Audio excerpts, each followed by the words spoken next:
सब प्रेम से बोलो, लक्ष्मी नारायण भगवान की जय, राधा कृष्ण भगवान की जय। श्री सुखदेव जी कहते हैं, परीक्षित, ब्रज के गोप भगवान श्री कृष्ण के ऐसे अलौकिक कर्म देखकर बड़े आश्चर्य में पड़ गए। उन्हें भगवान की अनंत शक्ति का तो पता था नहीं। वे इकट्ठे होकर आपस में इस प्रकार कहने लगे, इस बालक के ये कर्म बड़े अलौकिक हैं। इसका हमारे जैसे गंवार ग्रामीणों में जन्म लेना तो इसके लिए बड़ी निंदा की बात है। ये भला कैसे उचित हो सकता है? जैसे गजराज कोई कमल उखाड़कर उसे ऊपर उठा ले और धारण करे, वैसे ही इस नन्हे से 7 वर्ष के बालक ने एक ही हाथ से गिरिराज गोवर्धन को उखाड़ लिया और खेल खेल में 7 दिनों तक उठाए रखा।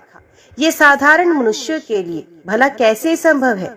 जब ये नन्हा सा बच्चा था, उसमें बड़ी भयंकर राक्षसी पूतनाई, और इसने आंखें बंद किए किए ही उसका स्तन तो पिया ही, प्राण भी पी डाले। ठीक वैसे ही जैसे काल शरीर की आयु को निगल जाता है। जिस समय ये केवल 3 महीने का था और छकड़े के नीचे सोकर रो रहा था, उस समय रोते रोते इसने ऐसा पांव उछाला कि उसके ठोकर से वे बड़ा भारी छकड़ा उलटकर गिर ही पड़ा। उस समय तो ये 1 ही वर्ष का था। जब दैत्य बवंडर के रूप में इसे बैठे बैठे आकाश में उड़ा ले गया था, तब तुम सब जानते ही हो कि इसने उस तृणाव्रत दैत्य को गला घोंटकर मार डाला। उस दिन की बात तो सभी जानते हैं कि माखन चोरी करने पर यशोदा रानी ने इसे ऊखल से बांध दिया था। ये घुटनों के बल बकैया खींचते खींचते उन दोनों विशाल अर्जुन वृक्षों के बीच में से निकल गया और उन्हें उखाड़ ही डाला। जब ये ग्वाल बाल और बलराम जी के साथ बछड़ों को चराने के लिए वन में गया हुआ था, उस समय इसको मार डालने के लिए एक दैत्य बगुले के रूप में आया और उसने दोनों हाथों से उसके दोनों ठोर पकड़कर उसे तिनके की तरह चीर डाला। जिस समय इसको मार डालने की इच्छा से एक दैत्य बछड़े के रूप में बछड़ों के झुंड में घुस गया था, उस समय इसने उस दैत्य को खेल खेल में मार डाला और उसे कैच के पेड़ों पर पटक कर उन पेड़ों को भी गिरा दिया। इसने बलराम जी के साथ मिलकर गधे के रूप में रहने वाले धेनुकासुर तथा उसके भाई बंधुओं को मार डाला और पके हुए फलों से पूर्ण ताल वन को सबके लिए उपयोगी और मंगलमय बना दिया। इसी ने बलशाली बलराम जी के द्वारा क्रूर पर लंबासुर को मरवा डाला तथा दावानल से गो और ग्वाल बालों को उबार लिया। यमुना जल में रहने वाले कालिया नाग की तरह विषैला था, परंतु इसने उसका भी मान मर्दन कर उसे बलपूर्वक देह से निकाल दिया और यमुना जी का जल सदा के लिए विष रहित अमृतमय बना दिया। नंद जी, हम ये भी देखते हैं कि तुम्हारे इस सांवले बालक पर हम सभी ब्रजवासियों का अनंत प्रेम है और इसका भी हम पर स्वाभाविक ही स्नेह है। क्या आप बतला सकते हैं कि इसका क्या कारण है? भला कहाँ तो ये 7 वर्ष का नन्हा सा बालक और कहाँ इतने बड़े गिरिराज को 7 दिनों तक उठाए रखना। व्रजराज, इसी से तो तुम्हारे पुत्र के संबंध में हमें बड़ी शंका हो रही है। नंद बाबा ने कहा, गोपो, तुम लोग सावधान होकर मेरी बात सुनो। मेरे बालक के विषय में तुम्हारी शंका दूर हो जाए, क्योंकि महर्षि गर्ग ने इस बालक को देखकर इसके विषय में ऐसा ही कहा था। तुम्हारा ये बालक प्रत्येक युग में शरीर ग्रहण करता है। विभिन्न युग में इसने श्वेत, रक्त और पीत ये भिन्न भिन्न रंग स्वीकार किए थे। इस बार कृष्ण वर्ण हुआ है। नंद जी, ये तुम्हारा पुत्र पहले कहीं वसुदेव के घर भी पैदा हुआ था, इसलिए इस रहस्य को जानने वाले लोग इसका नाम श्रीमान वासुदेव है ऐसा कहते हैं। तुम्हारे पुत्र के गुण और कर्मों के अनुरूप और भी बहुत से नाम हैं तथा बहुत से रूप। मैं तो उन नामों को जानता हूँ, परंतु संसार के साधारण लोग नहीं जानते। ये तुम लोगों का परम कल्याण करेगा। समस्त गोप और गौओं को ये बहुत ही आनंदित करेगा। इसकी सहायता से तुम लोग बड़ी बड़ी विपत्तियों को बड़ी सुगमता से पार कर लोगे। व्रजराज, पूर्व काल में एक बार पृथ्वी में कोई राजा नहीं रह गया था। डाकुओं ने चोरों और लूट खसोट मचा रखी थी, तब तुम्हारे इसी पुत्र ने सज्जन पुरुषों की रक्षा की और इससे बल पाकर उन लोगों ने लुटेरों पर विजय प्राप्त की। नंद बाबा, जो तुम्हारे इस सांवले शिशु से प्रेम करते हैं, वे बड़े भाग्यवान हैं। जैसे विष्णु भगवान के कर कमलों की छत्र छाया में रहने वाले देवताओं को असुर नहीं जीत सकते, वैसे ही इससे प्रेम करने वालों को बाहरी या भीतरी किसी भी प्रकार के शत्रु नहीं जीत सकते। नंद जी, चाहे जिस दृष्टि से देखे, गुण से, ऐश्वर्य से, सौंदर्य से, कीर्ति और प्रभाव से, तुम्हारा बालक स्वयं भगवान नारायण के ही समान है। अतः इस बालक के अलौकिक कार्यों को देखकर आश्चर्य नहीं करना चाहिए। गोपो, मुझे स्वयं गर्गाचार्य जी ये आदेश देकर अपने घर चले गए। तब से मैं अलौकिक और परम सुखद कर्म करने वाले इस बालक को भगवान नारायण का ही अंश मानता हूँ। जब ब्रजवासियों ने नंद बाबा के मुख से गर्ग जी की ये बात सुनी, तब उनका विस्मय जाता रहा, क्योंकि अब वे अमित तेजस्वी श्री कृष्ण के प्रभाव को पूर्ण रूप से देख और सुन चुके थे। आनंद में भरकर उन्होंने नंद बाबा और श्री कृष्ण की भूरी भूरी प्रशंसा की। जिस समय अपना यज्ञ भंग हो जाने के कारण इंद्र क्रोध के मारे आग बबूला हो गए थे और मूसलाधार वर्षा करने लगे थे, उस समय वज्रपात, ओलों की बौछार और प्रचंड आंधी से स्त्री, पशु तथा ग्वाले अत्यंत पीड़ित हो गए थे। अपनी शरण में रहने वाले व्रजवासियों की ये दशा देखकर भगवान का हृदय करुणा से भर आया, परंतु फिर एक नई लीला करने के विचार से वे तुरंत ही मुस्कुराने लगे। जैसे कोई नन्हा सा निर्बल बालक खेल ही खेल में बरसाती छत्ते का पुष्प उखाड़ ले, वैसे ही उन्होंने एक हाथ से गिरिराज गोवर्धन को उखाड़कर धारण कर लिया और सारे व्रज की रक्षा की। इंद्र का मद चूर करने वाले वे ही भगवान गोविंद हम पर प्रसन्न हो। परीक्षित, जब भगवान श्री कृष्ण ने गिरिराज गोवर्धन को धारण करके मूसलधार वर्षा से ब्रज को बचा लिया, तब उनके पास गोलोक से कामधेनु और स्वर्ग से देवराज इंद्र आए। भगवान का तिरस्कार करने के कारण इंद्र बहुत ही लज्जित थे, इसलिए उन्होंने एकांत स्थान में भगवान के पास जाकर अपने सूर्य के समान तेजस्वी मुकुट से उनके चरणों का स्पर्श किया। परम तेजस्वी भगवान श्री कृष्ण का प्रभाव देख सुनकर इंद्र का ये घमंड जाता रहा कि मैं ही तीनों लोकों का स्वामी हूँ। अब उन्होंने हाथ जोड़कर उनकी स्तुति की।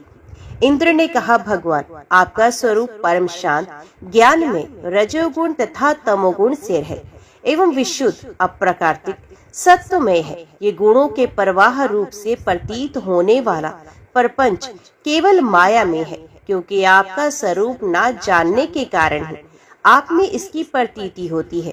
जब आपका संबंध अज्ञान और उसके कारण प्रतीत होने वाले देह आदि से है ही नहीं, फिर उन देह आदि की प्राप्ति के कारण तथा उन्हीं से होने वाले लोभ, क्रोध आदि दोष तो आप में हो ही कैसे सकते हैं। प्रभु, इन दोषों का होना तो अज्ञान का लक्षण है। इस प्रकार यद्यपि अज्ञान और उससे होने वाले जगत से आपका कोई संबंध नहीं, फिर भी धर्म की रक्षा और दुष्टों का दमन करने के लिए आप अवतार ग्रहण करते हैं और निग्रह अनुग्रह भी करते हैं।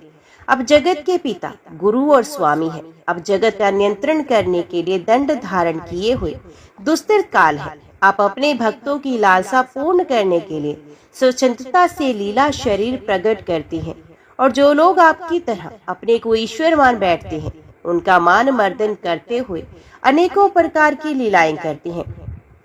प्रभु, जो मेरे जैसे अज्ञानी और अपने को जगत का ईश्वर मानने वाले हैं, वे जब देखते हैं कि बड़े बड़े भय के अवसरों पर भी आप निर्भय रहते हैं, तब वे अपना घमंड छोड़ देते हैं और गर्व रहित होकर संत पुरुषों के द्वारा सेवित भक्ति मार्ग का आश्रय लेकर आपका भजन करते हैं। प्रभु, आपकी एक एक चेष्टा दुष्टों के लिए दंड विधान है। प्रभु, मैंने ऐश्वर्य के मद से चूर होकर आपका अपराध किया है, क्योंकि मैं आपकी शक्ति और प्रभाव के संबंध में बिल्कुल अनजान था। परमेश्वर, आप कृपा करके मुझ मूर्ख अपराधी का ये अपराध क्षमा करें और ऐसी कृपा करें कि मुझे फिर कभी ऐसे दुष्ट अज्ञान का शिकार ना होना पड़े। स्वयं प्रकाश, इंद्रियातीत परमात्मा, आपका ये अवतार इसलिए हुआ है कि जो असुर सेनापति केवल अपना पेट पालने में ही लगे रहे हैं और पृथ्वी के लिए बड़े भारी भार के कारण बन रहे हैं।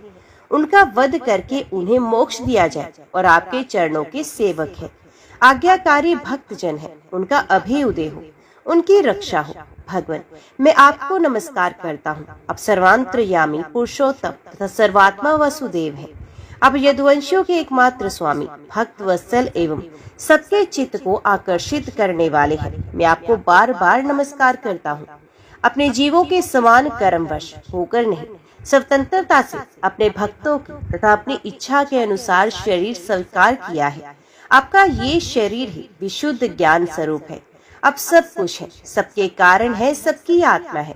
मैं आपको बार बार नमस्कार करता हूँ। भगवान, मेरे अभिमान का अंत नहीं और मेरा क्रोध भी बहुत ही तीव्र मेरे वश के बाहर है। जब मैंने देखा कि मेरा यज्ञ तो नष्ट कर दिया गया, तब मैंने मूसलाधार वर्षा और आंधी के द्वारा सारे व्रजमंडल को नष्ट कर देना चाहा। परंतु प्रभु, आपने मुझ पर बहुत ही अनुग्रह किया। मेरी चेष्टा व्यर्थ होने से मेरे घमंड जड़ उखड़ गई। आप मेरे स्वामी हैं, गुरु हैं और मेरी आत्मा है। मैं आपकी शरण में हूँ। जब देवराज इंद्र ने भगवान श्री कृष्ण की इस प्रकार स्तुति की, तब उन्होंने हंसते हुए मेघ के समान गंभीर वाणी से इंद्र को संबोधन करके कहा, इंद्र, तुम ऐश्वर्य और धन संपत्ति के मत से पूरे मतवाले हो रहे थे, इसलिए तुम पर अनुग्रह करके ही मैंने तुम्हारा यज्ञ भंग किया है। ये इसलिए कि अब तुम मुझे नित्य निरंतर स्मरण रख सको। जो ऐश्वर्य और धन संपत्ति के मत से अंधा हो जाता है, वे ये नहीं देखता कि मैं काल रूप परमेश्वर हाथ में दंड लेकर उसके सर पर सवार हूँ। मैं जिस पर अनुग्रह करना चाहता हूँ उसे ऐश्वर्य भ्रष्ट कर देता हूँ। इंद्र, तुम्हारा मंगल हो। अब तुम अपनी राजधानी अमरावती में जाओ और मेरी आज्ञा का पालन करो। अब कभी घमंड ना करना। नित्य निरंतर मेरी सनिधि का, मेरे संयोग का अनुभव करते रहना और अपने अधिकार के अनुसार उचित रीति से मर्यादा का पालन करना।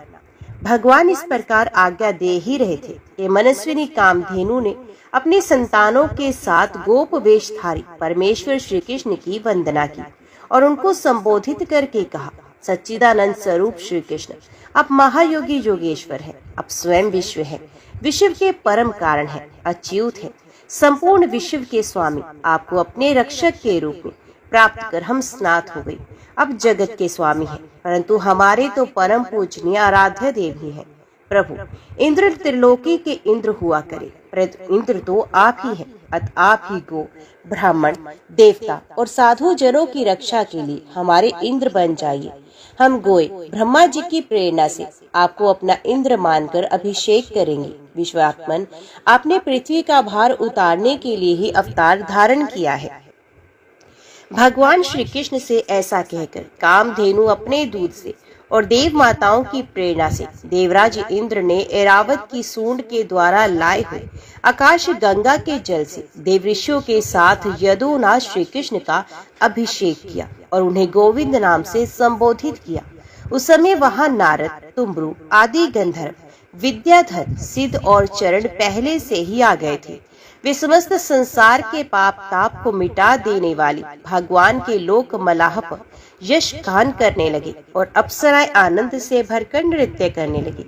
मुख्य देवता भगवान की स्तुति करके उन पर नंदन वन के दिव्य पुष्पों की वर्षा करने लगे। तीनों लोकों में परम आनंद की बाढ़ आ गई और गौओं के स्तनों से अपने आप इतना दूध गिरा कि पृथ्वी गीली हो गई। वृक्षों से मधुधारा बहने लगी। बिना जोते बोए पृथ्वी में अनेकों प्रकार की औषधियां, अन्न पैदा हो गए। पर्वतों में छिपे हुए मणिमाणक्य स्वयं ही बाहर निकल आए। श्री कृष्ण का अभिषेक होने पर जो जीव स्वभाव से ही क्रूर है, वे भी वैरहीन हो गए। उसमें भी परस्पर मित्रता हो गई। इंद्र ने इस प्रकार गो और गोकुल के स्वामी श्री गोविंद का अभिषेक किया और उनसे अनुमति प्राप्त होने पर देवता, गंधर्व आदि के साथ स्वर्ग की यात्रा की। परीक्षित, नंद बाबा ने कार्तिक शुक्ल एकादशी का उपवास किया और भगवान की पूजा की तथा उसी दिन रात में द्वादशी लगने पर स्नान करने के लिए यमुना जल में प्रवेश किया। नंद बाबा को ये मालूम नहीं था कि ये असुरों की वेला है, इसलिए वे रात के समय ही यमुना जल में घुस गए। उस समय वरुण के सेवक एक असुर ने उन्हें पकड़ लिया और वे अपने स्वामी के पास ले गया। नंद बाबा के खो जाने से ब्रज के सारे गोप श्री कृष्ण, अभी तुम ही अपने पिता को ला सकते हो, बलराम अब तुम्हारा ही भरोसा है, इस प्रकार कहते हुए रोने पीटने लगे। भगवान श्री कृष्ण सर्वशक्तिमान है एवं सदा से ही अपने भक्तों का भय भगाते आए हैं। जब उन्होंने ब्रजवासियों का रोना पीटना सुना और ये जाना कि पिताजी को वरुण का कोई सेवक ले गया है, तब वे वरुण जी के पास गए। जब लोकपाल वरुण ने देखा कि समस्त जगत के अंतरेंद्रिय और बाह्य इंद्रिय के प्रवर्तक भगवान श्री कृष्ण स्वयं ही उनके यहाँ पधारे हैं, तब उन्होंने उनकी बहुत बड़ी पूजा की। भगवान के दर्शन से उनका रोम रोम आनंद से खिल उठा।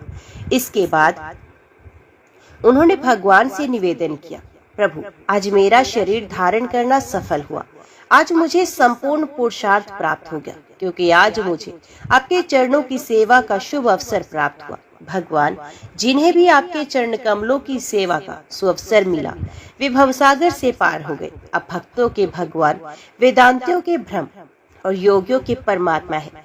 आपके स्वरूप में विभिन्न लोक सृष्टियों की कल्पना करने वाली माया नहीं है, ऐसी श्रुति कहती है। मैं आपको नमस्कार करता हूँ प्रभु। मेरा ये सेवक बड़ा मूढ़ और अनजान है, वे अपने कर्तव्य को भी नहीं जानता। वही आपके पिताजी को ले आया है, आप कृपा करके उसका अपराध क्षमा कीजिए। गोविंद, मैं जानता हूँ कि आप अपने पिता के प्रति बड़ा प्रेम भाव रखते हैं।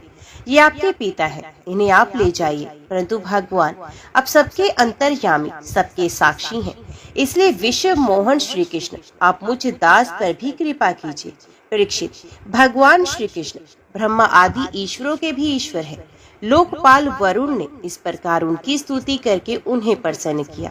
इसके बाद भगवान अपने पिता नंद जी को लेकर व्रज में चले गए और व्रजवासी भाई बंधुओं को आनंदित किया।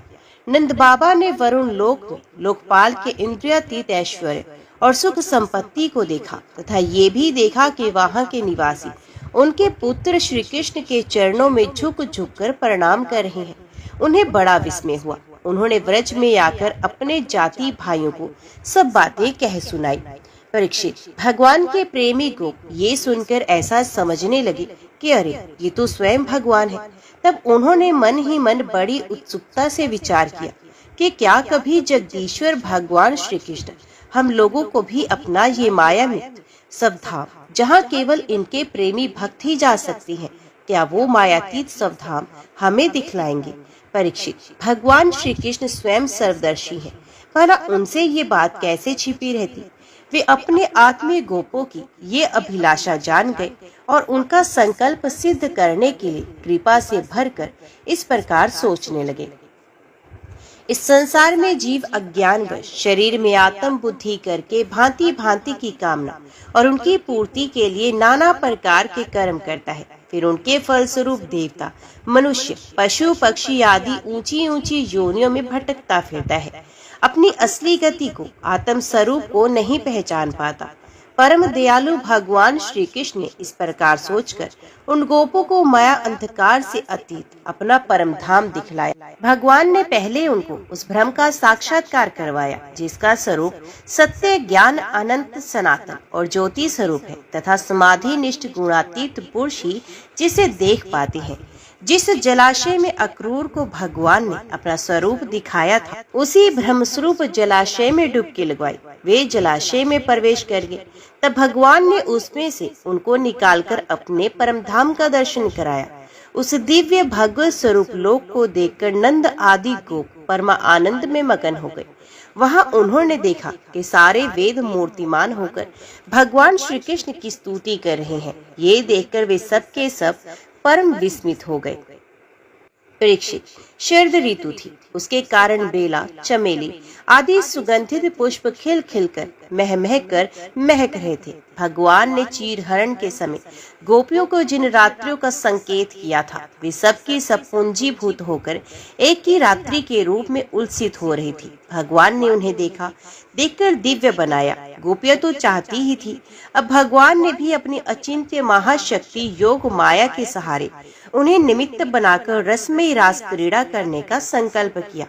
अब न होने पर भी उन्होंने अपने प्रेमियों की इच्छा पूर्ण करने के लिए मन स्वीकार किया। भगवान ने संकल्प करते ही चंद्रदेव ने प्राची दिशा के मुखमंडल पर अपने शीतल किरण रूपी कर कमलों से लालिमा की रोली केसर मल दी, जैसे बहुत दिनों के बाद अपनी प्राण प्रिया पत्नी के पास आकर उसके प्रियतम पति ने उसे आनंदित करने के लिए ऐसा किया हो। इस प्रकार चंद्रदेव ने उदय होकर न केवल पूर्व दिशा का प्रत्युत संसार के समस्त चर अचर प्राणियों का संताप, जो दिन में शरतकालीन प्रखर सूर्य रश्मियों के कारण बढ़ गया था, दूर कर दिया।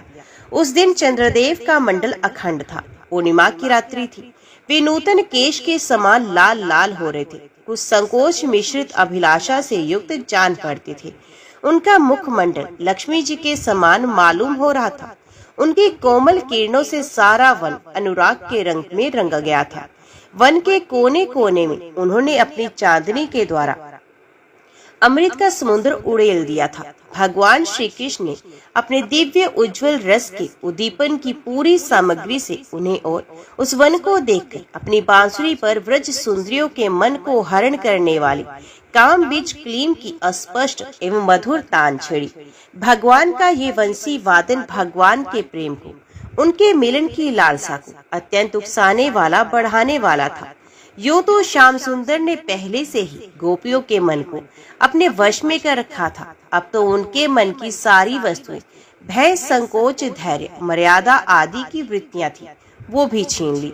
वंशी ध्वनि सुनते ही उनकी विचित्र गति हो गई। जिन्होंने एक साथ साधना की थी श्री कृष्ण को पति रूप में प्राप्त करने के लिए, वे गोपियां भी एक दूसरे से अपनी चेष्टा को छिपाकर जहां वे थे वहां के लिए चल पड़ी। परीक्षित, वे इतने वेग से चली थी कि उनके कानों के कुंडल झोंके खा रहे थे। वंशी ध्वनि सुनकर जो गोपियां दूध दुह रही थी, वे अत्यंत उत्सुकतावश दूध दुहना छोड़कर चल पड़ी। जो चूल्हे पर दूध उतार रही थी, वे उफनता हुआ दूध छोड़कर, और जो लपसी पका रही थी, वे पकी हुई लपसी बिना उतारे ही ज्यों की त्यों छोड़कर चल दी। जो भोजन परस रही थी, वे परोसना छोड़कर जो छोटे छोटे बच्चों को दूध पिला रही थी, वे दूध पिलाना छोड़कर जो पतियों की सेवा कर रही थी, वे सेवा छोड़कर, और जो स्वयं भोजन कर रही थी, वे भोजन करना छोड़कर अपने कृष्ण प्यारे के पास चल पड़ी। कोई कोई गोपी अपने शरीर में अंगराग, चंदन और उपटन लगा रही थी, और कुछ आंखों में अंजन लगा रही थी। वे उन्हें छोड़कर तथा उल्टे पलटे वस्त्र धारण कर श्री कृष्ण के पास पहुंचने के लिए चल पड़ी। पिता और पतियों ने, भाई और जाति बंधुओं ने उन्हें रोका। उनकी मंगलमय प्रेम यात्रा में विघ्न भी डाला, परंतु वे इतनी मोहित हो गई थी कि रोकने पर भी न रुकी। न रुक सकी, रुकती तो कैसे। विश्व विमोहन श्री कृष्ण ने उनके प्राण, मन और आत्मा सब कुछ हरण जो कर लिया था। परीक्षित, उस समय कुछ गोपियां घरों के भीतर थी। उन्हें बाहर निकलने का मार्ग ही नहीं मिला। तब उन्होंने अपने नेत्र मूंद लिए और बड़ी तन्मयता से श्री कृष्ण के सौंदर्य, माधुर्य और लीलाओं का ध्यान करने लगी। अपने परम प्रियतम श्री कृष्ण के असह्य वीर्य की तीव्र वेदना से उनके हृदय में इतनी व्यथा, इतनी जलन हुई कि उनमें जो कुछ अशुभ संस्कारों का लेश मात्र अवशेष था, वे भस्म हो गया। इसके बाद तुरंत ही ध्यान लग गया। ध्यान में उनके सामने भगवान श्री कृष्ण प्रकट हुए।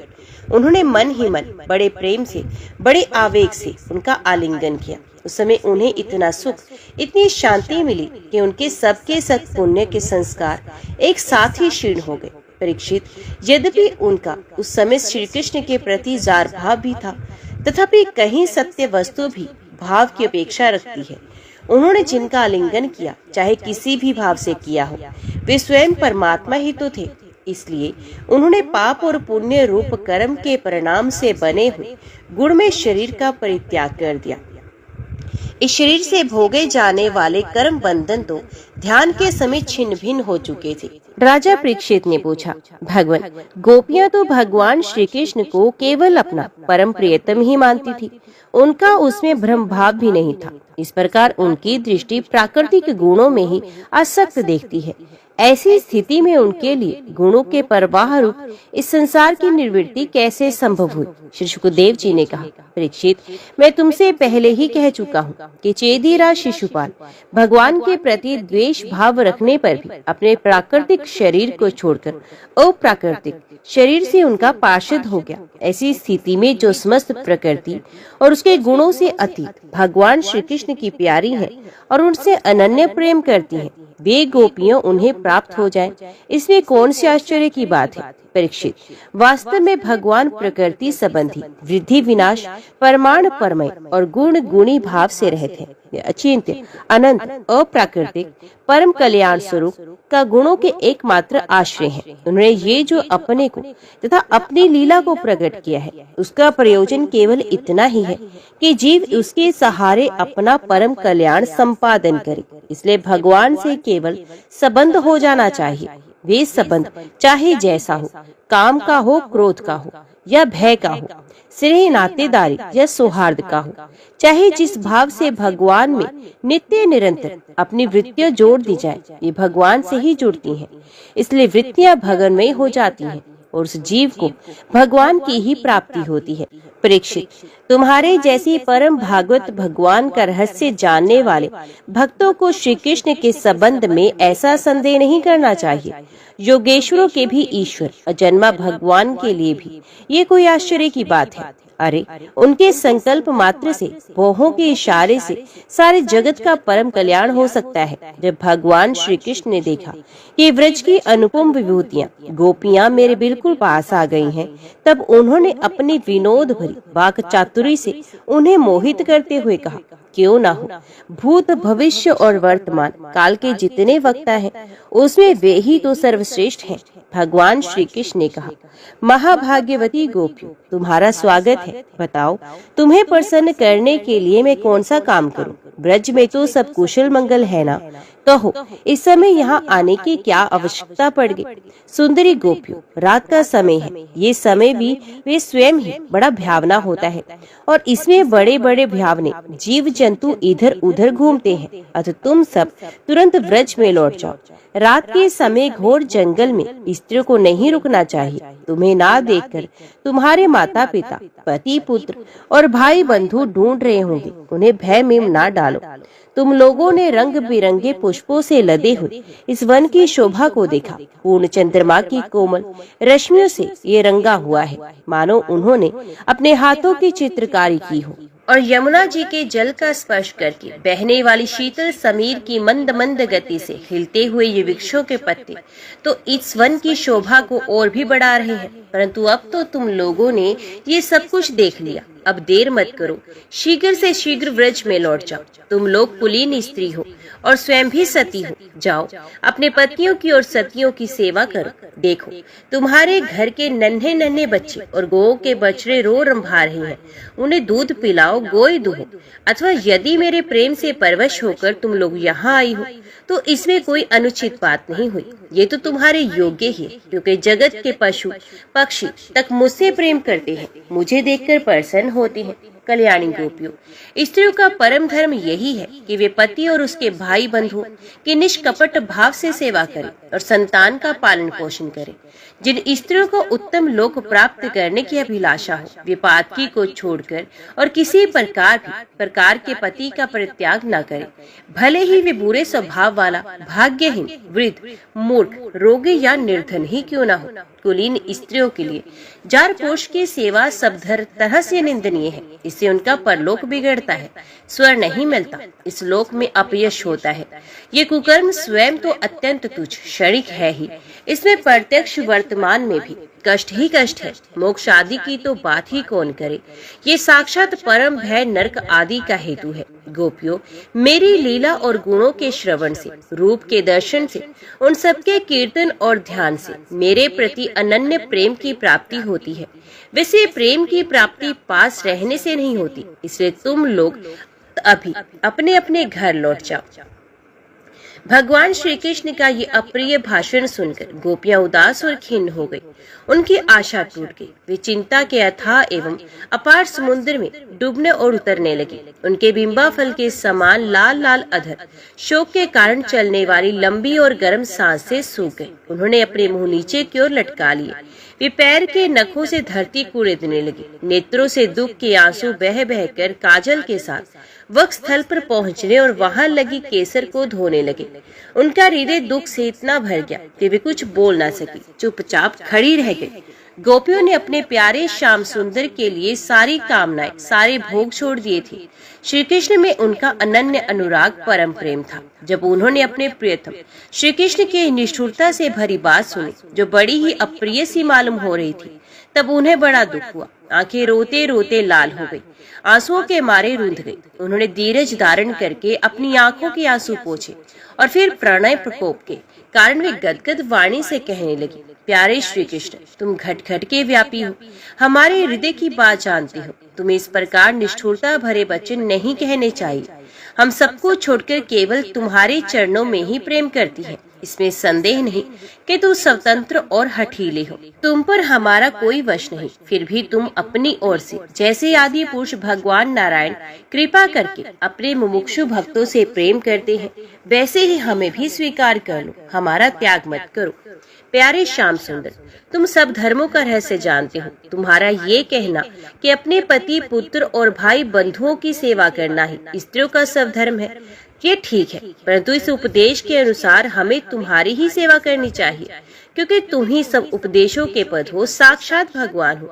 तुम ही समस्त शरीरधारियों के सुहृद हो, आत्मा हो, परम प्रियतम हो, आत्म ज्ञान में निपुण महापुरुष तुमसे ही प्रेम करती है, क्योंकि तुम नित्य प्रिय एवं अपने ही आत्मा हो। अनित्य एवं दुखद पति पुत्रादि से क्या प्रयोजन। परमेश्वर, इसलिए हम पर प्रसन्न हो कृपा करो। कमल नयन, चिरकाल से तुम्हारे प्रति पाली पोसी आशाभिलाषा की लहलहाती लता का छेदन मत करो। मनमोहन, अब तक हमारा चित्त घर के काम धंधों में लगता था, इसी से हमारे हाथ भी उसमें रमे हुए थे, परंतु तुमने हमारे देखते देखते हमारा वे चित्त लूट लिया। इसमें तुम्हें कोई कठिनाई भी नहीं उठानी पड़ी। तुम तो सुख स्वरूप होना, परंतु अब तो तुम्हारी गति मति निराली ही हो गई है। हमारे ये पैर तुम्हारे चरण कमलों को छोड़कर एक पग भी हटने के लिए तैयार नहीं हट रहे हैं। फिर हम व्रज में कैसे जाएं? और यदि वे जाएं भी तो क्या करें?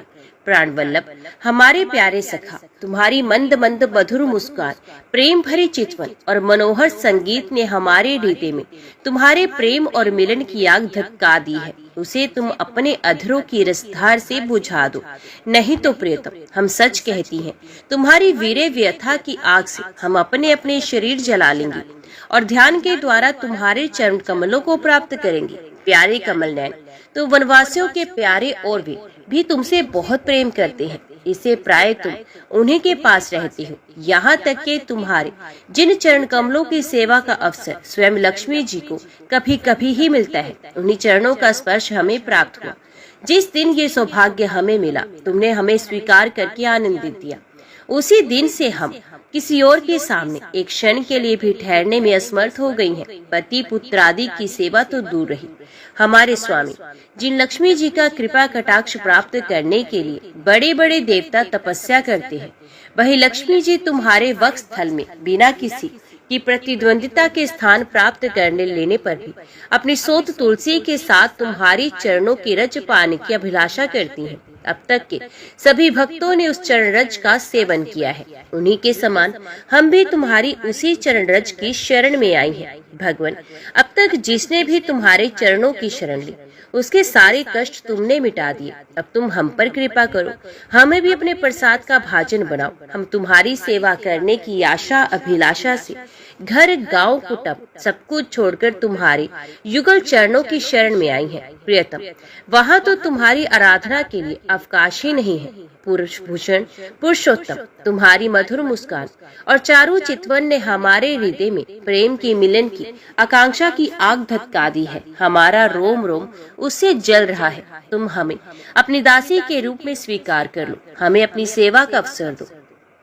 प्रियतम, तुम्हारा सुंदर मुख कमल जिस पर घुंघराली अलके झलक रही हैं, तुम्हारे ये कमनीय कपोल जिन पर सुंदर सुंदर कुंडल अपना अनंत सौंदर्य बिखेर रहे हैं, तुम्हारे ये मधुर अधर जिनकी सुधा सुधा को भी लजा रही हैं, तुम्हारी ये नयन मनोहर चितवन जो मंद मंद मुस्कान से उल्सित हो रही है, तुम्हारी ये दोनों भुजाएं जो शरणागतों को अभयदान देने के लिए अत्यंत उदार है, और तुम्हारा ये वक्षस्थल जो लक्ष्मी जी का सौंदर्य की एकमात्र देवी का नित्य क्रीड़ा स्थल है, देखकर हम सब तुम्हारी दासी हो गई हैं।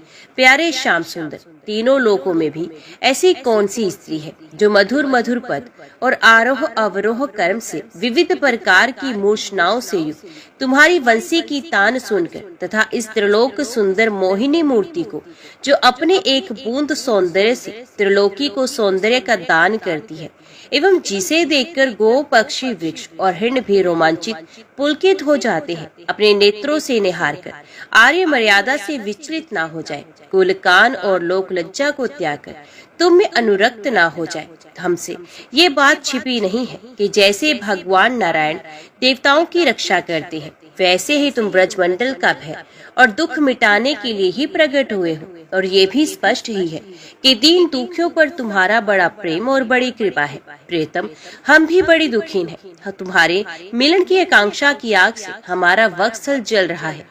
तुम अपनी इन दासियों के वक्षस्थल और सिर पर अपने कोमल कर कमल रखकर इन्हें अपना लो, हमें जीवन दान दो।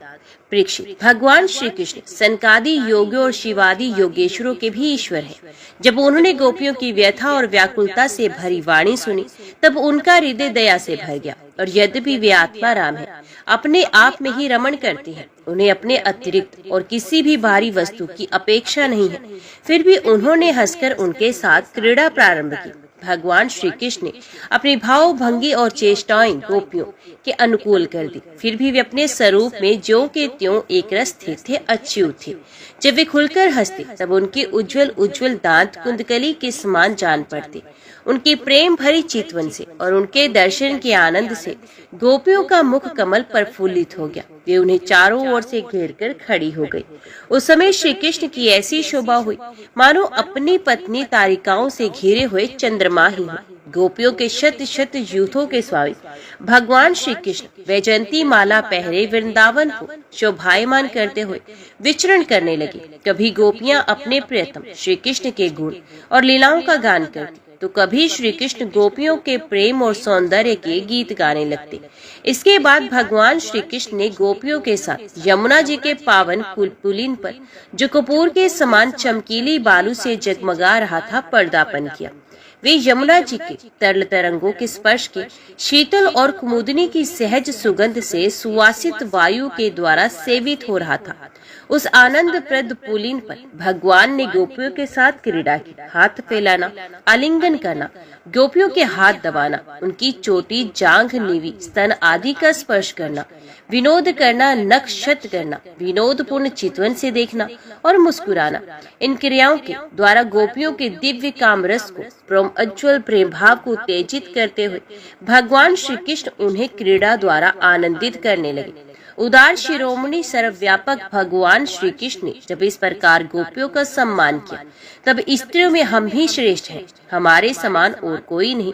वे कुछ मानवती सी हो गई। जब भगवान ने देखा कि इन्हें तो अपने सुहाग का कुछ गर्व हो गया है और अब मान भी करने लगी हैं, तब वे उनका गर्व शांत करने के लिए तथा उनका मान दूर कर प्रसन्न करने के लिए वहीं उनके बीच में से ही अंतर ध्यान हो गए। परीक्षित, भगवान सहसा अंतर ध्यान हो गए। उन्हें ना देकर व्रज युवतियों की वैसी ही दशा हो गई जैसे युद्धपति गजराज के बिना हथनियों की होती है।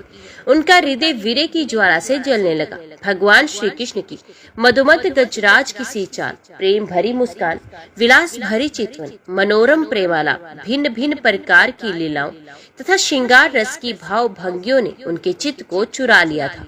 वे प्रेम की मतवाली गोपियां श्री कृष्णमय हो गई और फिर श्री कृष्ण की विभिन्न चेष्टाओं का अनुकरण करने लगी। अपने प्रियतम श्री कृष्ण की चाल ढाल, हास्य विलास और चितवन बोलन आदि में श्री कृष्ण की प्यारी गोपियां उनके समान ही बन गई। उनके शरीर में वही गतिमति, वही भावभंगी उतर आई। वे अपने को सर्वथा भूलकर श्री कृष्ण स्वरूप हो गई और उन्हीं के लीला विलास का अनुकरण करती हुई मैं श्री कृष्ण ही हूँ इस प्रकार कहने लगी। वे सब परस्पर मिलकर ऊंचे स्वर से उन्हीं के गुणों का गान करने लगी। मतवाली होकर एक वन से दूसरे वन में, एक झाड़ी से दूसरी झाड़ी में जा जाकर श्री कृष्ण को ढूंढने लगी। भगवान श्री कृष्ण कहीं दूर थोड़े ही गए थे। वे तो समस्त जड़ चेतन पदार्थों में तथा उनके बाहर भी आकाश के समान एक रस स्थित भी हैं। वे वहीं थे, उन्हीं में थे, परंतु उन्हें ना देखकर गोपियां वनस्पतियों से, पेड़ पौधों से उनका पता पूछने लगी। हे पीपल, हे पाकर, हे बरगद, नंद नंदन श्याम सुंदर, अपनी प्रेम भरी मुस्कान और चितवन से हमारा मन चुराकर चले गए हैं। क्या तुम लोगों ने उन्हें देखा है? कुर्बक, अशोक, नागेश्वर, पुन्नक और चंपा, बलराम जी के छोटे भाई, जिनकी मुस्कान मात्र से बड़ी बड़ी मननियों का मान मर्दन हो जाता है, इधर आए थे क्या? अब उन्होंने स्त्री जाति के पौधों से कहा, बहन तुलसी, तुम्हारा हृदय तो बड़ा कोमल है, तुम तो सभी लोगों का कल्याण चाहती हो। भगवान के चरणों में तुम्हारा प्रेम तो है ही, वे भी तुमसे बहुत प्यार करते हैं, तभी तो भोरों के मंडराते रहने पर भी वे तुम्हारी माला नहीं उतारते, सर्वदा पहने रहते हैं। क्या तुमने अपने परम प्रियतम श्याम सुंदर को देखा है? प्यारी मालती, मल्लिके, जाति और जूही, तुम लोगों ने कदाचित हमारे प्यारे माधव को देखा होगा। क्या वे अपने कोमल करों से स्पर्श करके तुम्हें आनंदित करते हुए इधर से गए हैं? रसाल, प्यार, कटहल, पीत, शाल, कचनार, जामन, आक, बेल, मोल, सिरी, आम, कदम्ब और नीम तथा अन्यान्य यमुना के तट पर विराजमान सुखी तरुवरों, तुम्हारा जन्म जीवन केवल परोपकार के लिए है। श्री कृष्ण के बिना हमारा जीवन सूना हो रहा है, हम बेहोश हो रही हैं। तुम हमें उन्हें पाने का मार्ग बता दो। भगवान की प्रेयसी पृथ्वी देवी, तुमने ऐसी कौन सी तपस्या की है कि श्री कृष्ण के चरण कमलों का स्पर्श प्राप्त करके तुम आनंद से भर रही हो और तृण लता आदि के रूप में अपना रोमांच प्रकट कर रही हो? तुम्हारा ये उल्लास विलास श्री कृष्ण के चरण स्पर्श के कारण है, अथवा वामन अवतार में विश्व रूप धारण करके उन्होंने तुम्हें जो नापा था उसके कारण है? कहीं उनसे भी पहले वराह भगवान के अंग संग के कारण तो तुम्हारी ये दशा नहीं हो रही है? अरे सखी हिरण्यो, हमारे श्याम सुंदर के अंग संग से सुषमा सौंदर्य की धारा बहती रहती है। वे कहीं अपनी प्राण प्रिया के साथ तुम्हारे नैनों को परमानंद का दान करते हुए इधर से तो नहीं गए हैं? देखो देखो, यहाँ कुलपति श्री कृष्ण की कुंदकली की माला की मनोहर गंध आ रही है, जो उनके परम प्रेयसी के अंग संग से लगे हुए कुंच कुंकुम से अनुरंजित रहती है। तरुवरों, उनकी माला की तुलसी में ऐसी सुगंध है कि उसकी गंध के लोभी मत वाले भोरे प्रत्येक क्षण उस पर मंडराते रहते हैं। उनके एक हाथ में लीला कमल होगा और दूसरा हाथ अपनी प्रेयसी के कंधे पर रखे होंगे। हमारे प्यारे श्याम सुंदर इधर से विचरते हुए अवश्य गए होंगे। जान पड़ता है तुम लोग उन्हें प्रणाम करने के लिए ही झुके हो, परंतु उन्होंने अपनी प्रेम भरी चितवन से भी तुम्हारी वंदना का अभिनंदन किया है या नहीं? अरे सखी, इन लताओं से पूछो, ये अपने पति वृक्षों को भुजपाश में बांधकर आलिंगन किए हुए हैं। इससे क्या हुआ? इनके शरीर में जो पुलक है, रोमांच है, वे तो भगवान के नखों के स्पर्श से ही है। अहो, इनका कैसा सौभाग्य है। परीक्षित, इस प्रकार मतवाली गोपियां प्रलाप करती हुई भगवान श्री कृष्ण को ढूंढते ढूंढते कातर हो रही थी। अब और भी गाढ़ आवेश हो जाने के कारण वे भगन मन्य होकर भगवान की विभिन्न लीलाओं का अनुकरण करने लगी। एक पूतना बन गई तो दूसरे श्री कृष्ण बनकर उसका स्तन पीने लगी। कोई बछड़ा बन गई तो किसी ने बाल कृष्ण बनकर रोते हुए उसे पैर की ठोकर मारकर उलट दिया। कोई सखी बाल कृष्ण बनकर बैठ गई तो कोई तृणव्रत दैत्य का रूप धारण कर उसे ले गए। कोई गोपी पांव घसीट घसीट कर घुटनों के बल बकैया चलने लगी और उस समय उसके पायजे पे रुन झुन बेलने लगी। एक बनी कृष्ण तो दूसरी बलराम और बहुत सी गोपियां ग्वाल बालों के रूप में होगी। एक गोपी बन गई वत्तासुर और दूसरी बन गई बकासुर। तब तो गोपियों ने अलग अलग श्री कृष्ण बनकर वत्तासुर और बकासुर बनी हुई गोपियों को मारने की लीला की। जैसे श्री कृष्ण वन में करते थे, वैसे ही एक गोपी बांसुरी बजा बजाकर दूर गए हुए पशुओं को बुलाने का खेल खेलने लगी। तब दूसरी गोपियां वाह वाह करके उसकी प्रशंसा करने लगी। एक गोपी अपने को श्री कृष्ण समझकर दूसरी सखरी के गले में बाहर डालकर चलती और गोपियों से कहने लगती, मित्रों, मैं श्री कृष्ण हूँ, तुम लोग मेरी ये मनोहर चाल देखो। कोई गोपी श्री कृष्ण बनकर कहती, अरे ब्रजवासियों, तुम आधी पानी से मत डरो, मैंने उससे बचने का उपाय निकाल लिया है। ऐसा कहकर गोवर्धन उठाकर ऊपर तान लेती। परीक्षित, एक गौ बनी कालियाना तो दूसरी श्री कृष्ण बनकर उसके सर पर पैर रखकर चढ़ी और बोलने लगी, रे दुष्ट सांप, तू यहाँ से चला जा, मैं दुष्टों का दमन करने के लिए ही उत्पन्न हुआ हूँ। इतने में ही एक गोपी बोली, अरे ग्वालों देखो, वन में बड़ी भयंकर आग लगी है, तुम लोग जल्दी से जल्दी अपनी आंखें मूंद लो, मैं अनायास ही तुम लोगों की रक्षा कर लूंगा। एक गोपी यशोदा बनी तो दूसरी बनी श्री कृष्ण।